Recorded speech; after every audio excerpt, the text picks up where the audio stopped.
The death of Robin Williams hit me pretty hard a few weeks ago. Slightly less than 6 years ago, we lost my son to a similar fate.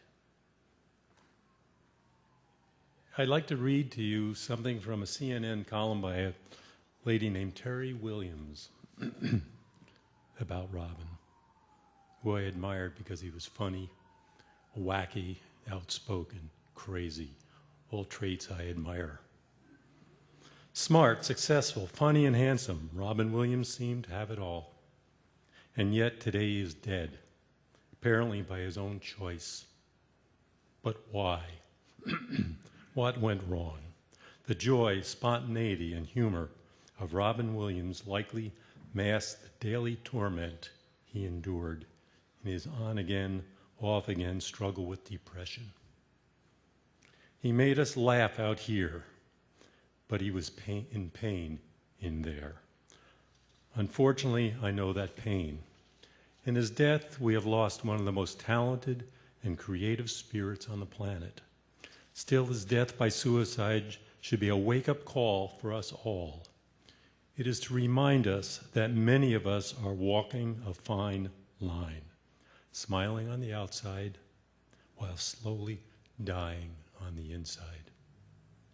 I didn't know Robin personally, so I'm unable to speak with any certainty as to why he chose to end his life. But I have experienced that kind of torment and pain. For years, I too struggled with depression, and many days I still do. Those who are suffering will do just about anything not to feel the pain anymore.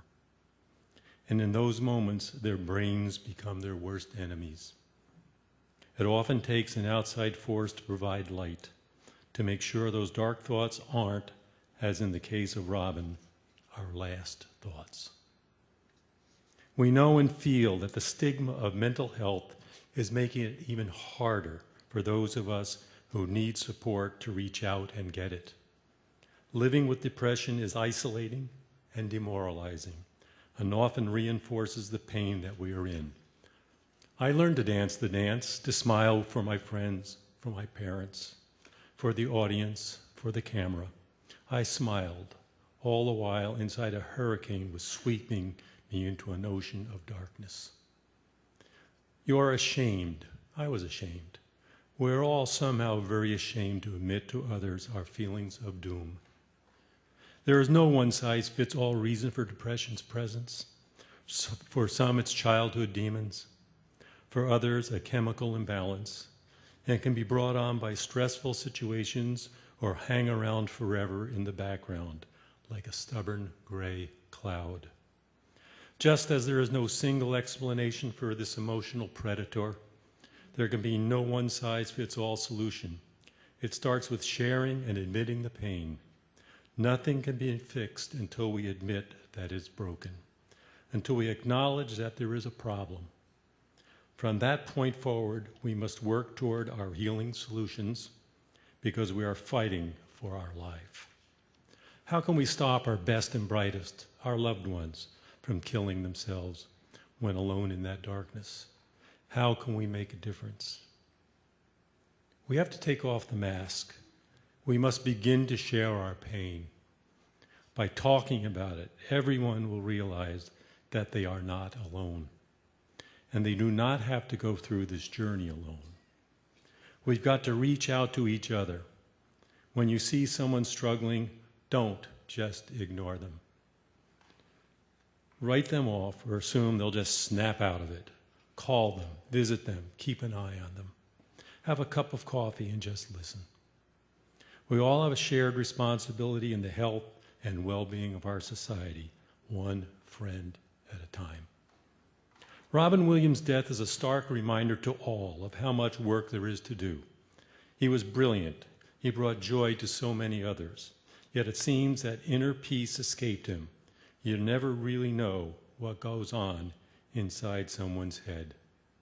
We all wear a mask. That ends my reading from that article. Personally, I've seen those suffering depression and its ugly cousin, anxiety. I have seen them labeled and named in less than helpful ways. which reminded me of a daily devotional from the UCC that I read back in January, written by Reverend Tony Robinson, from which I read. God said to him, "Your name is Jacob. No longer shall you be called Jacob, but Israel shall be your name." Sometimes the name change is literal, as in the case of Jacob to Israel. Other times the name change isn't literal, but every bit as powerful. When Jesus encounters the woman whose bleeding condition has effectively named her unclean and outcast, Jesus names her daughter and says she too is a child of Abraham, which means she belongs. Many of us bear a name, not literally, that diminishes, distorts, or disfigures us. These names may be secret ones known only to us because of experiences of abuse or neglect that may have happened long ago. We may have come to believe that our real name is unlovable, shameful, worthless. God has a new name for us: beloved, precious, wonderful. Our God is in the business of name change, heart surgery, and healing the deepest of wounds, which leads to a song that Sandy and I find very special, sung by the Neblett family.